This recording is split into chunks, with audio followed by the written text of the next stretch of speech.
Hello guys, আসসালামু আলাইকুম। Math সোসাইটির পক্ষ থেকে অনেক অনেক শুভেচ্ছা। আজ আমি আলোচনা করব বিসিএস এর রিপিট ম্যাথ পার্ট 1। এই পার্টে বিসিএস এ বারবার আসা কিছু রিপিট কোশ্চেন নিয়ে আলোচনা করব। তো চলুন শুরু করা যাক। তো প্রথম যে ম্যাথটা দেখব সে ম্যাথটা 29তম বিসিএস প্রিলিমিনারি এবং 10তম বিসিএস প্রিলিমিনারি এবং 31তম বিসিএস লিখিত পরীক্ষায় এসেছিল। তো অঙ্কটি হচ্ছে নিচের কোনটি মৌলিক সংখ্যা। তো এক্ষেত্রে আমরা জানি মৌলিক সংখ্যা হচ্ছে সেই সকল সংখ্যা যাদেরকে এক এবং ওই সংখ্যা ছাড়া অন্য কোনো সংখ্যা দ্বারা ভাগ করা যায় না।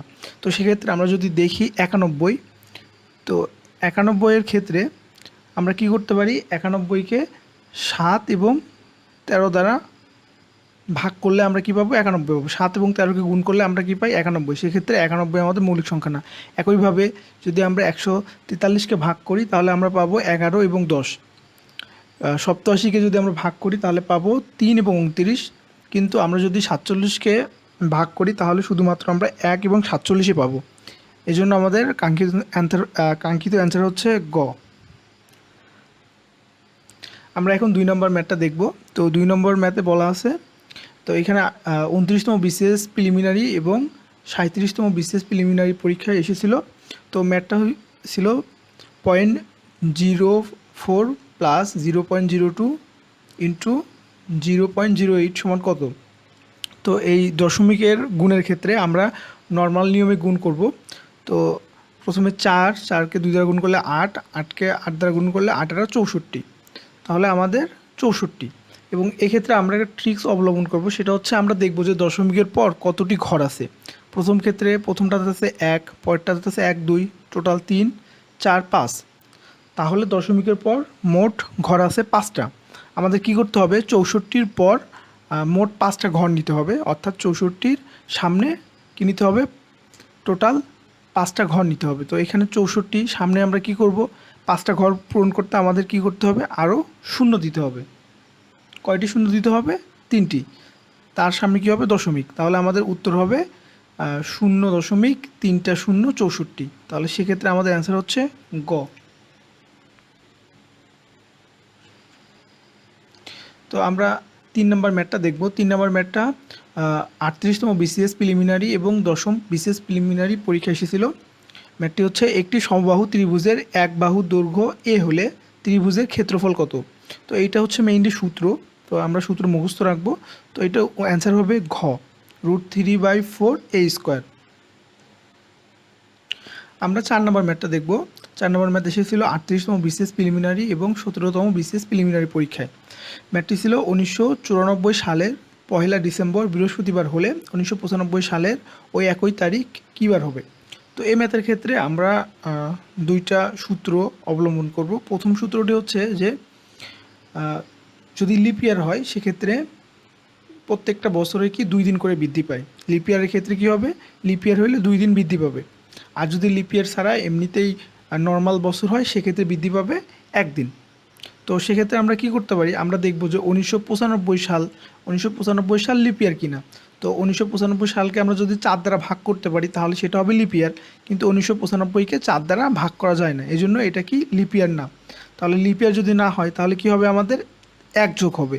তাহলে 1994 সালের 1 ডিসেম্বর যদি বৃহস্পতিবার হয় তাহলে 95 সালে কি হবে, বৃহস্পতিবারের সাথে 1 দিন যোগ হবে।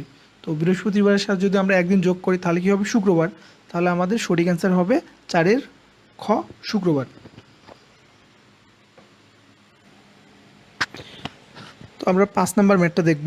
5 নম্বর ম্যাথটা 38তম বিসিএস এবং 18তম বিসিএস প্রিলিমিনারি পরীক্ষা এসেছিল এবং 37 ও 30তম লিখিত পরীক্ষা এসেছিল। তো ম্যাথটি ছিল 1 থেকে 100 পর্যন্ত সংখ্যার সমূহের যোগফল কত। তো এই ক্ষেত্রে আমরা কি করতে পারি, আমাদের সর্বশেষ যে সংখ্যা 100 এর সঙ্গে আমরা কি করতে পারি, 1 যোগ করে এবং 100 দ্বারা গুণ করে 2 দ্বারা ভাগ করলে আমাদের কাঙ্ক্ষিত যোগফল বের হবে। তো আমরা কি করব, এই শেষের সংখ্যার সাথে আমরা কি করব, 1 যোগ করব। 100-র সঙ্গে 1 যোগ করলে 101 গুণ শেষের সংখ্যা কত, 100 ভাগ 2। তো আমরা যদি একটু দেখি তাহলে 50কে যদি 101 দ্বারা গুণ করি, 101 নিচে হচ্ছে 50, তো 0 0 5 0 5, তাহলে আমার কাঙ্ক্ষিত অ্যান্সার হচ্ছে 50-50। সেক্ষেত্রে আমাদের অ্যান্সার হচ্ছে গ। তো আমি আবার বলতেছি, এই টাইপের অঙ্কের ক্ষেত্রে আমাদের সর্বশেষ যে সংখ্যা আছে তার সাথে 1 যোগ করতে হবে, যোগ করে এই সংখ্যা দ্বারা গুণ করে 2 দ্বারা ভাগ করলে আমরা কি পাবো? যোগফল পেয়ে যাব। একইভাবে আমরা 6 নম্বর ম্যাথটা দেখব। এটা 33তম বিসিএস, 23তম বিসিএস প্রিলিমিনারি এবং 31তম বিসিএস লিখিত পরীক্ষা এসেছিল। ম্যাথটি হচ্ছে এম সংখ্যক সংখ্যার গড় এক্স এবং এন সংখ্যক সংখ্যার গড় ওয়াই হলে সব সংখ্যার গড় কত? তো এখানে আমাদের এম সংখ্যক সংখ্যার গড় দেয়া আছে, এন সংখ্যক সংখ্যার গড় দেয়া আছে। এখন আমাদের এম ও এন সংখ্যক সংখ্যার গড় কত? সেক্ষেত্রে আমাদের করণীয় হচ্ছে প্রথমে আমরা গড়কে সমষ্টিতে রূপান্তর করব, তারপর এম সংখ্যক সংখ্যার সমষ্টি এবং এন সংখ্যক সংখ্যার সমষ্টি যোগ করে টোটাল দ্বারা ভাগ করে দিলে আমাদের কাঙ্ক্ষিত গড় চলে আসবে। তো আমরা এখানে দেয়া আছে এন সংখ্যক সংখ্যার গড় হচ্ছে আমাদের এক্স, তাহলে সমষ্টি কত হবে? সমষ্টি হবে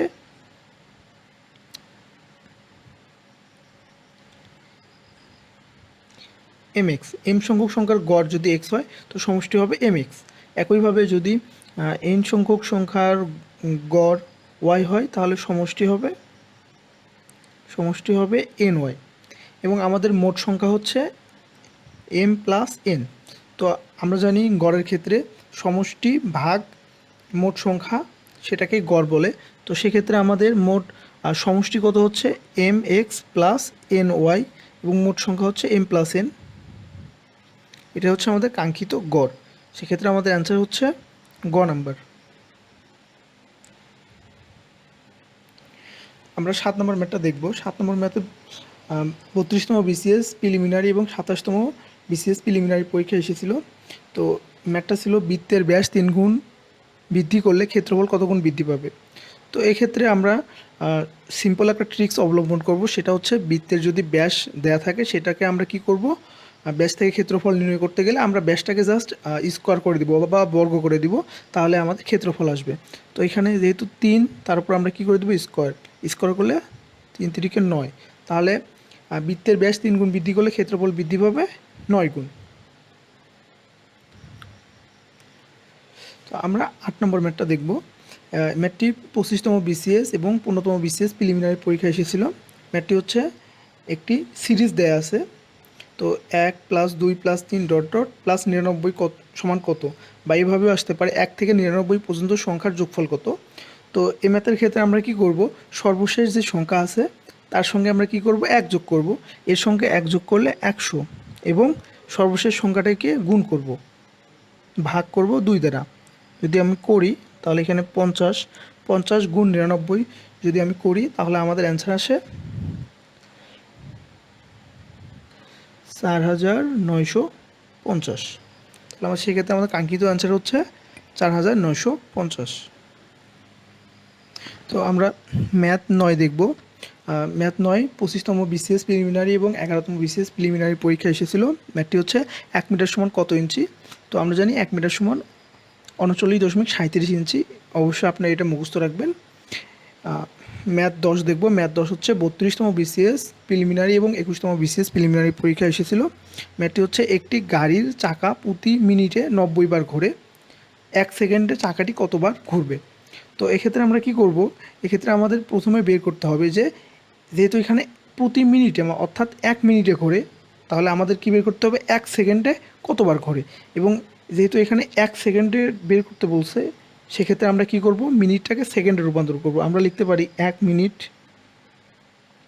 বা 60 সেকেন্ডে ঘুরে 90 বার। তাহলে 1 সেকেন্ডে কতবার ঘুরবে? 90 ভাগ 60। আমরা যদি একটু কাটাকাটি করি তাহলে উপরে থাকে 3, নিচে 2, অর্থাৎ 1 সেকেন্ডে ঘোরে 3/2 বার। এখন এখানে আমাদের প্রশ্নে কী বের করতে বলছে? 1 সেকেন্ডে চাকাটি কত ডিগ্রি ঘুরবে? তো আমরা কি জানি, একটা চাকা যখন এখান থেকে ধরলাম এইটা বৃত্ত, চাকা এখান থেকে যাত্রা শুরু করে এই পর্যন্ত আসতে সে অতিক্রম করে কত ডিগ্রি? 360 ডিগ্রি। তাহলে সে আবার কি করে? 1 সেকেন্ডে 360 ডিগ্রি অতিক্রম করে। তাহলে আমরা সে 3.2 বার ঘুরতে কতক্ষণ সময় নেবে? তো আমরা লিখতে পারি যে একবার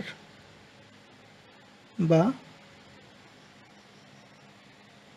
360 ডিগ্রি ঘোরে। তারপর আমরা লিখতে পারবো